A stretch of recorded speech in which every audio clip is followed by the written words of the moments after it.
どうも、伊畑です。いつも動画見ていただきましてありがとうございます。GFX をね、買いました。で、ここまでね、個人的には結構なんだかんだ長かったなっていう風に思って、僕ね、去年の2月ぐらいから富士フイルム系のね、動画上げ始めたんで、まあもうすぐ1年とかになるのかな。で、1年間ね、富士フイルムに関する動画を上げ続けてるわけなんですが、このね、富士フイルム系の動画を投稿し続けてる期間でさえ、他社のね、フルサイズ、それこそ結構高いカメラに手を出しても、GFX にはね、手を出さなかったんですよね。で、それはなんでかっていうと、GFX って本当にそんなすごいのっていうね、疑いの気持ちが拭えなかったからなんですよね。でね、世間でも結構ね、GFX 確かに中盤ですごそうだけど、実際フルサイズの方がよくねみたいな話は結構あって、で、僕もね、その話細かく見ていくと、確かにその通りだなって思うところたくさんあったんですよ。例えばね、その AF 周りを中心とした、そのカメラの性能的な部分で言ったら、やっぱりね、他社のフルサイズの方が圧倒的にいいですし、で、しかもね、このカメラ、なんといってもやっぱりこのセンサーのね、でかさ。このセンサーのでかさが売りなんですが、このね、売りのセンサーでさえ、センサーの世代的には7年、8年ぐらい前のものらしいんですよね。で、しかもね、やっぱり色再現性とか、そういうものに関しては、画素ピッチっていうものがね、大きい方が、より再現性とかも高いみたいなんですが、このね、中盤センサーとはいえ5000万画素あるので、画素ピッチ的にはね、だいたいフルサイズの3000万画素クラスかなと同じぐらいなんですよ。だから、α7-4とね、画素ピッチ同じぐらいのサイズなので、それこそね、ニコンの Z6 とか、ソニーの α7-3 とかの方が画素ピッチでかいんですよ。っていうね、そういう細かいスペック的なところ考え出したら、あれ GFX ってそんなに優位性ないんじゃないかみたいなね、ことを思ってしまってたんですよ。でもね、それは大間違いでした。僕はね、大バカ野郎でしたよ、本当に。このカメラっていうのはそういうね、その数値で測れるデジタル的な部分で選ぶようなカメラじゃ決してなかったんですよね。なので今回の動画では GFX 買う意味あんのって躊躇してた富士フイルムユーザーがすっかり GFX 信者になってしまったっていう話をね、お話しさせていただきたいというふうに思います。で、じゃあね、まず GFX シリーズ、どんな方が選んだらいいカメラなのかっていうところについてね、僕の思うところをお話しさせてください。このね、GFX シリーズって決して気軽なカメラではないんですよね。ボディ本体はね、その 50S とか 50R とかボディ本体の値段っていうのはかなり落ちてきて、この間ね 50S が22万ぐらいで中古で出てると僕見かけたんですけど、まあそのぐらいまで下がってきます。で、ボディ本体の値段はかなり下がってきたんですが、レンズがね高いんですよね。僕が今使ってるのがこの純正の GF50mmF3.5 っていうやつなんですが、これね GFX シリーズの単焦点の中だと一番安い、言ってしまえばコンパクトプライム的な感じの立ち位置のレンズなんですが、それでもね10万11万ぐらいかなしました。コンパクトプライム11万ってやばい世界線ですよね。で、そこからね他の単焦点選ぼうかなと思ったら、安い単焦点でも中古で15、6万で、高い単焦点になるともう20万30万が平気であるんですよね。なのでね、中古で購入するにしても、この本体プラス純正レンズ1本って考えた時には、最低でもやっぱり35から40ぐらいは見込んでおかないとちょっと手が出せないシステムなんですよ。だからね、全然気軽なシステムではないんですよね。気軽なシステムでは決してなかったんですが、僕ね、このカメラ選ぶ理由っていうのは結構シンプルなものでいいんじゃないかなっていうふうに思います。でね、まずね、他社のカメラとかどうでもいいんですよ。他社のカメラなんかもうどうでもいい。富士フイルムユーザー、富士フイルムファンにとってはカメラって大きく分けて2つに分かれて、それは富士フイルムのカメラか富士フイルムのカメラではないか、この2つなんですよ。で、その富士フイルムのカメラの中で APS-C の X シリーズっていうものがあるんですが、その APS-C のセンサーよりも約 3.68 倍巨大なセンサーを使える。もうね、これだけで十分じゃないですか。富士フイルムのカメラの中で X シリーズよりもセンサーサイズ、レンズ全てが大きくて明らかに上の画質を狙える。この要素だけでね、もう富士フイルムユーザーは GFX をね買っちゃっていいと思うんですよね。だからね、このカメラっていうのはそのスペックとかそういうセンサーサイズとかそういうので他社のカメラと横断的に比較するようなものではなくて、あくまで富士フイルムのカメラがいい、富士フイルムのカメラが好きっていうその縦の切り口があって、その中で X か GFX かそれを選びましょうっていう、そういう話になってくると思うんですよね。そうだからこのカメラはやっぱりね、まず富士フイルムの絵作りが好きな方が選ぶカメラだと思います。で、富士フイルムの絵作りが好きな方が X なのか GFX なのかあるいは両方なのか、そういうね選び方をすればいいと思うので、理由はねシンプルですよ。大好きな富士のカメラのさらに最高画質を手に入れられる、そこに尽きるかなっていうふうに思います。で今ねもうカメラは富士か富士以外かみたいなめちゃめちゃ信者丸出しのコメントしましたが、じゃあねこのカメラの魅力がその富士フイルムズブズブの信者にしかわからない、伝わらないものなのかっていうと、決してねそんなことはないですよ。でここからはねもう GFX1 年生、まだ使い始めて1週間2週間ぐらいの僕の視点から見るこのカメラのね魅力っていうのをお話ししていきたいというふうに思います。でまずね1点目はねレンズが最高です。中盤センサーだとかセンサーがでかいとかいうね話から入るかと思いきや、まさかのセンサー無視でレンズの話からです。でおそらくね GFX シリーズの最大の強みっていうのがまずレンズなんですよ。これ本当にいいレンズでね、僕ねこの GF50mmF3.5 っていう、先ほどねお話しした通りで GFX のシステムの中では一番安価で手に入る単焦点を使ってるんですが、そのね一番安価に手に入るこの比較的小型なレンズでさえ、このね GFX シリーズ G マウントの凄さっていうのを体験するにはね十分でした。やっぱりね X マウントのレンズとは全然違いますし、それこそね他社の 35mm 版フォーマットにクロップしたカメラのレンズと比べてもねやっぱ全然違ったんですよね。でねこのレンズの何がそんなすごいかっていうとね、やっぱり空気感を感じるんですよね。で空気感っていうよりはなんかこう写真を見た時に空気そのものをね感じ取ってるかのように脳が錯覚する感覚なんですよね。で僕ね最初これが中盤センサーの力かっていう風に、やっぱりそのセンサーのでかさだっていう風に思ったんですよね。やっぱりねその中盤で撮る写真はなんか違うっていろんなところで言われてる通りなので、これがそういうことかって思ったんですよ。でただねその後にこれ試してみたんですよ。これね、フォクトレンダーさんのアポランターの 35mmF2 っていうレンズですね。もうめちゃめちゃ光学性能すごいって言われてるレンズで、これをねマウントアダプター経由で試してみたんですが、なんかねこの GFX の純正レンズで撮った写真と全然違うんですよね。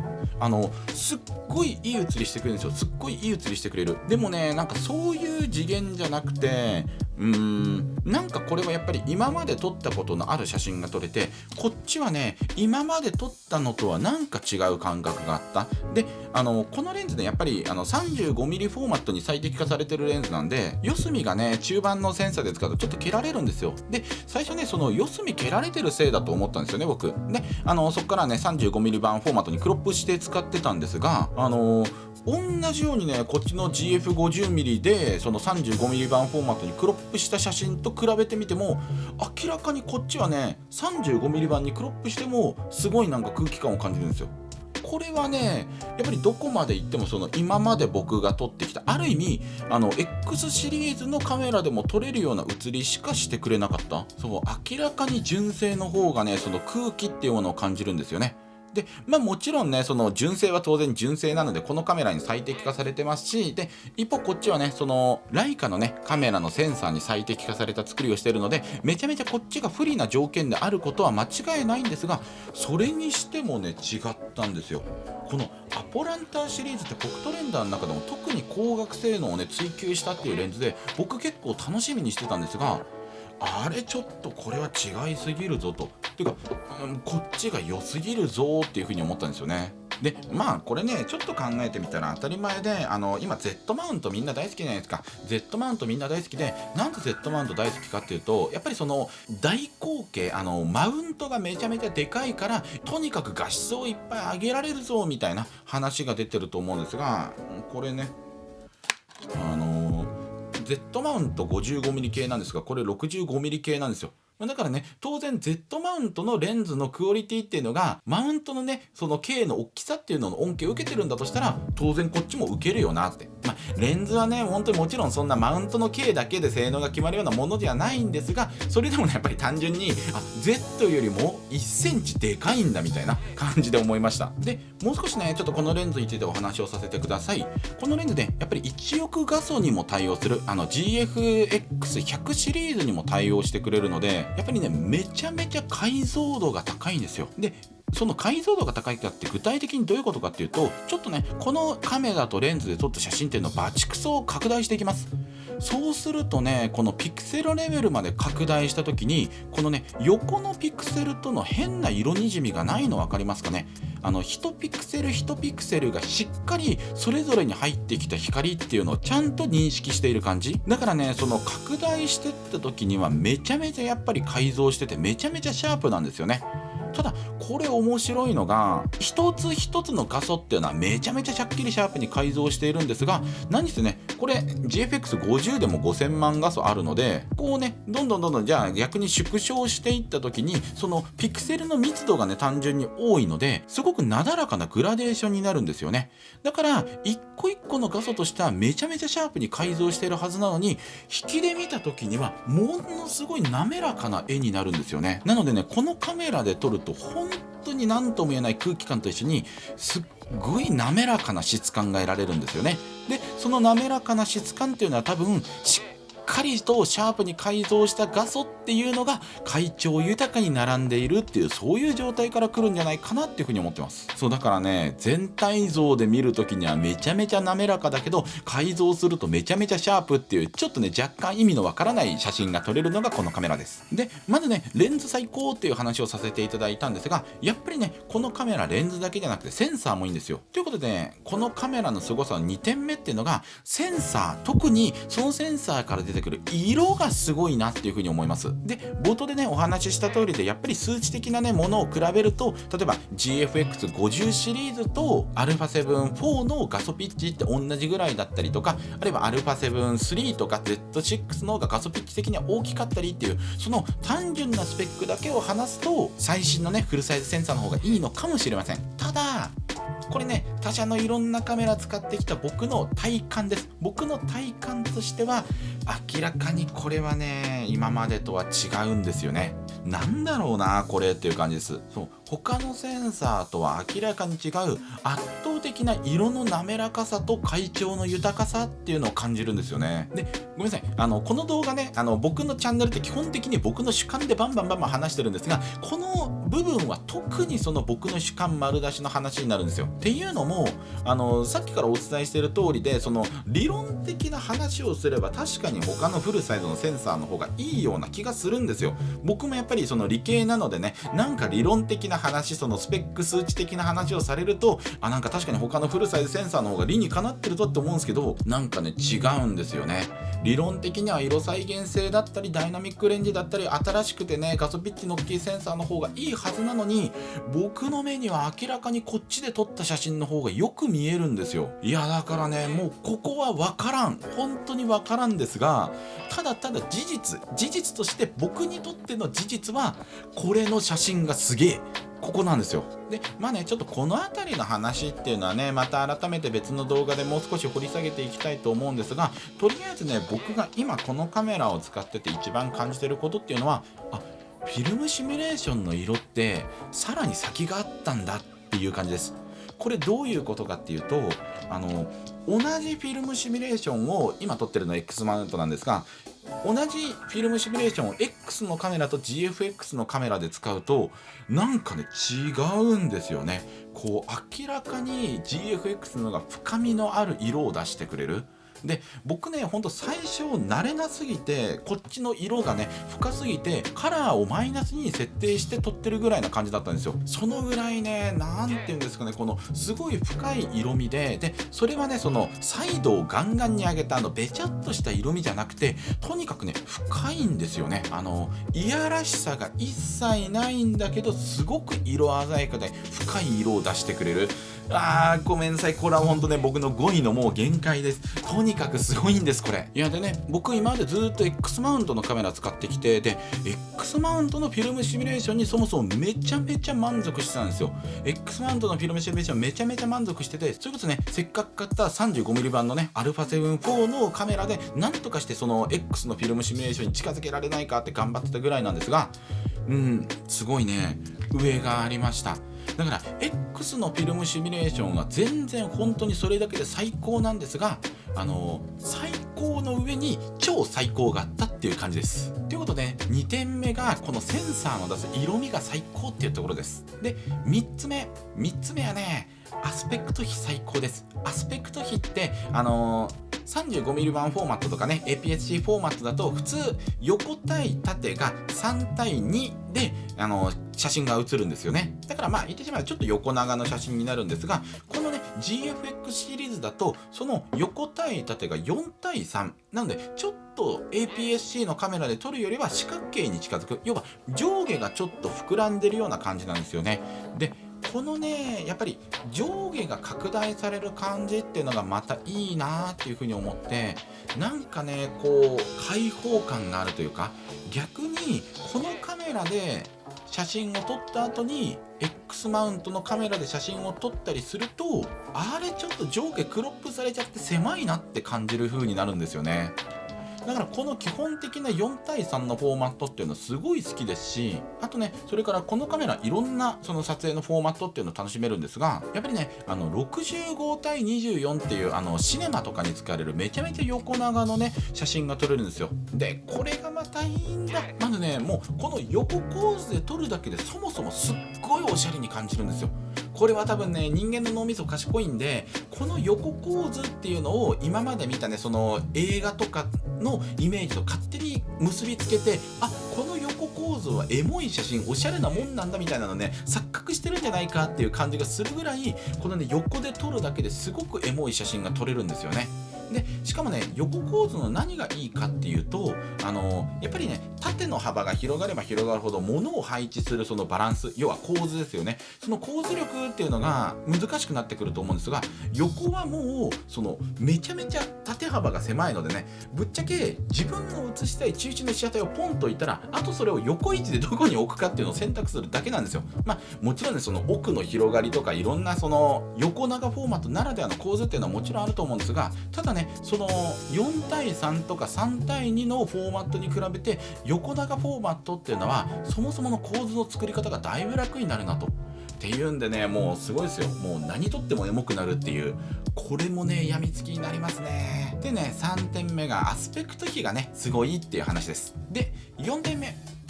目はねカメラとしての質感がやっぱりすごいんですよ。そもそもねボディが厚い。この何でできてるんだっけ、これマグネシウム合金かなんかだと思うんですけど、僕ね前 XH1 のレビューをした時にもこのねボディの使われてる金属の厚みっていうのが手から質感として返ってくるっていう話をしたんですが、まさに同じなんですよね。このねすっごいそのしっかりとした合成っていうんですかね、なんですかね、このやっぱり手に持った時にね伝わってくる、分かるんですよね。そのね手に持った時の高級感というかしっかりしたものを使ってるっていう感覚が返ってきて、そしてねさらにシャッター音ですよ。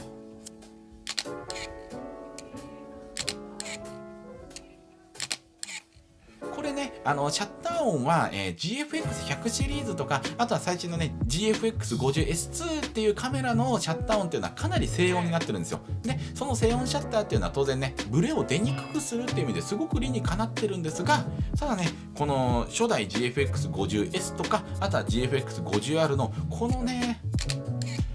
このいいシャッター音、いやこれはたまんないなぁと。いやほんとね正直一度このカメラを使うともう他のカメラにはいけないなっていうぐらいねちょっとそういう気持ちにさせてくれます。だからX Pro 3っていうカメラもあれもものすごい中毒性の高いカメラなんですが、ちょっとね中毒性で言ったらこっちの方が上かなっていうふうには思います。まあそれはね人それぞれの好みにもよりますが、すごい中毒性です。でここまでねベタ褒めさせていただきましたが、まあ当然ダメなところもあるんですよ。でダメなところはねまたこのカメラのレビューの時に改めてしっかりとお話しさせていただこうと思うので今日はサクッと言いますが、まずねやっぱり AF がちょっと弱いですよね。これそもそもコントラスト AF でしか効かないので、まあその動くものを追ったりするっていうのは苦手なんですが、ただねこの GF50mmF3.5 っていうカメラオートフォーカスの仕組みがリニアモーターなんですよ。なのでこれと組み合わせると体感としてはね第4世代の X マウントに XX35mmF1.4 を組み合わせた時と同じかそれよりちょっとこっちの方が早いかぐらいだから、このレンズを使ってる限りにおいては富士フイルムユーザーだったらそこまでオートフォーカスのことね気にしなくていいかなっていうふうに思います。それからね、動画がやっぱりちょっと残念ですね。まあそれこそ50シリーズはね、そんな動画用に開発されてないカメラだと思うのでなおさらなんですが、 GFX50 シリーズだとフル HD までしか撮れません。 GFX100 シリーズは 4K でね、それこそその外部収録ですがロー動画が撮れたりとかね、かなりのスペックなんですが、こっちはねちょっと動画は弱いです。であとそれからね、ちょっと冬っていうのもあると思うんですが、電池持ちがかなり悪いなと思います。僕ね、まあそれなりに枚数バシャバシャ取るタイプなんですが、まあそういうことを加味したとしてもやっぱりね、2時間ぐらいでフル充電からゼロになっちゃうんで、ちょっとねもうちょい持ってほしいかなっていう感じですね。まあただね、サードパーティー製のバッテリーがね結構安く出てるので、僕は今のところねそれを何本か買ってしのごうかなっていうふうに思ってます。でそれからね、レンズが欲しくなります。これはねもう本当に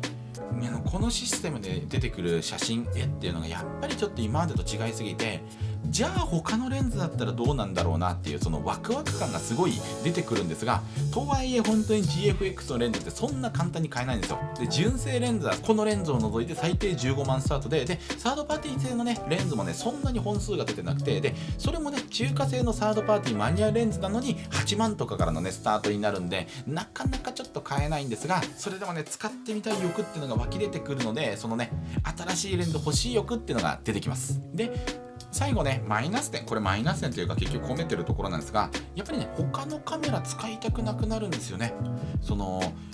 持った時の高級感、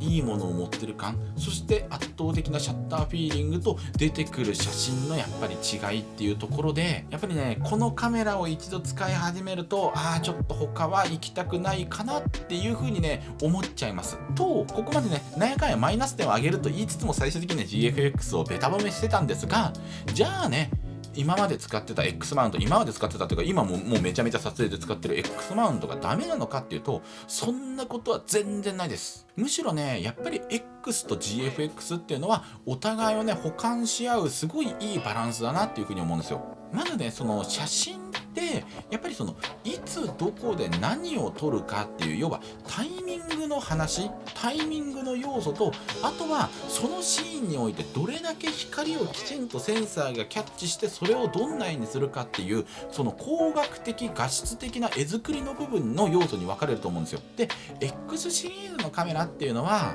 そのタイミングの要素をしっかりと掴むことに特化したカメラがね多いなっていうふうに思います。そう X シリーズの強みっていうのはやっぱり富士フイルムのその絵作りっていうのを基本としながらもすっごく軽量コンパクトにまとめてくれてるところなんですよね。でまず軽量コンパクトであると何が利点かっていうと、持ち出す機会が増えるんですよ。で持ち出す機会が増えるから当然シャッターを切る回数も増えるし、さらにね機材が重いと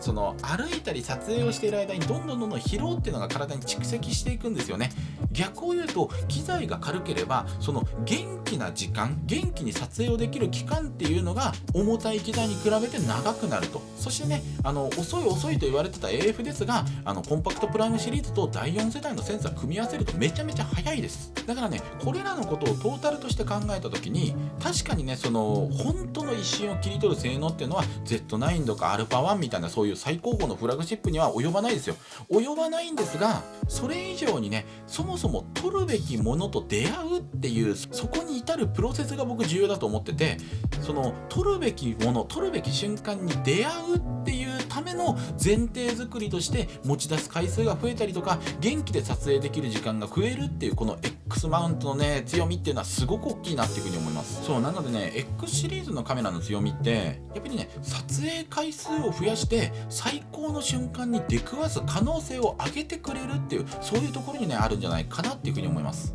で一方でそれに対して GFX っていうのはとにかく目の前の光を捕まえるっていう、そこにねやっぱり全振りしたカメラなんですよね。だから目の前の光景を切り取るっていうよりも目の前の空気ごとこの中に映し取る、封印するっていう感じです。だから X シリーズっていうのがその流れていく時間っていうその横軸をね捉えることに特化したカメラだとするならば、このね GFX シリーズっていうのはその一つ一つの時間の中で目の前に広がる光景のその深さっていうこの縦軸をね切り取ることに特化したカメラだなっていうふうに思います。だからねこの横軸最強の GFX システムと縦軸最強の GFX システムっていうののね、その組み合わせっていうのはシステム全体としてね、めちゃめちゃ強いなっていうふうに思いました。ということでまとめです。このね GFX システムもっと早く手出しとけばよかったなっていうふうに思いました。すごいね、ちょっとこんなにいいと思わなかったです。そこが僕はねちょっとだけね後悔ですね。でただね、とはいえやっぱりそんなにねお値段的に気軽に手を出せるシステムじゃないんですよね。でそれこそね、僕も2本目の単焦点欲しいなって思った時に、やっぱりその15万からのスタートとかになるとちょっとね躊躇してるなっていうところがあるんですよ。実際ねこの X マウント X システムだけであっても富士フイルムのね世界観っていうのはもう十二分に全然楽しめます。だからね本当にこのカメラ無理して買う必要ないと思うんですが、ただね1個だけ、このカメラを買う買わないっていう選択肢が自分にどういう影響を及ぼすかっていうと、富士フイルムの世界観を楽しむか超楽しむか、ここになると思います。ただね無理して買う必要はないですが、もしね手に入れられるっていう状況が揃って手に入れたとしたら、今までの富士フイルムの楽しいが超楽しいになると思います。これはね間違いない。 X システムだけでももう十二分に 120% 楽しいですが、これ買うとね 1000% 楽しくなります。それは間違いない。ということでね、ぜひ一緒に GFX のシステムを楽しんでくださる方も募集してますので、これからもねこのチャンネルで一緒に富士フイルムの世界観楽しんでいけたら僕もすごく嬉しいです。ということで今日の動画は以上になります。今日も動画見ていただきましてありがとうございました。この動画いいと思ってくださった方、よかったら高評価、チャンネル登録よろしくお願いいたします。また Twitter、Instagram もやっておりますので、興味持っていただいた方ぜひチェックお願いいたします。それではまた次回も動画でお会いしましょう。フォト&シナマベアの井方でした。